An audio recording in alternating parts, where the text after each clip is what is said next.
Hello everyone, good evening. কি খবৰ? ভালনে? মই এইখিনি সময়ত সদায় খোজ কাঢ়োঁ, ইভিনিং ৱাক কৰোঁ।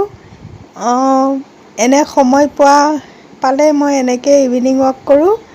বাট বেছি সময় মই এনেকৈ সময় নাপাওঁৱে বেছিভাগ, কিন্তু কেতিয়াবা ভাল লাগে ঘৰত থাকিলে বা মনটো ভাল লাগে, ইফাল সিফাল চাওঁ। আৰু এনেও গছ গছনিৰে ভৰি পৰিছে, বাৰিষা বতৰ, তাতে আকাশখনো ধুনীয়া লাগিছে চাবলৈ, কিবা এটা ভাল লাগি যায়।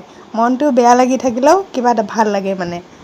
সেইটো কাৰণে আৰু এক্সাৰচাইজ কৰোঁ মই সন্ধিয়া সময়ত বা ৰাতিপুৱা সময়তো এক্সাৰচাইজ কৰোঁ।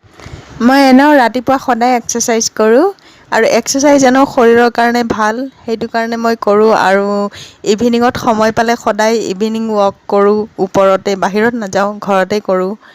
বাট এনে চাৰি চাইডৰ দৃশ্যটোও ধুনীয়া লাগে চাবলৈ, আকাশখন ইমান ধুনীয়া, গছ গছনিৰে ভৰি পৰিছে, এনেও বাৰিষা চলি আছে, ভাল লাগে চাবলৈ, বহুত ধুনীয়া। বাৰু আজিলৈ আহিছোঁ। মই আজি প্ৰথমবাৰৰ বাবে ব্লগ বনাইছোঁ, আগতে কেতিয়াও বনোৱা নাছিলোঁ। হয়তো কিবা ভুল হ'বও পাৰে, তাৰ বাবে মোক ক্ষমা কৰিব। আৰু যদি ভাল লাগে লাইক কৰি দিব আৰু কমেণ্ট কৰি জনাবচোন।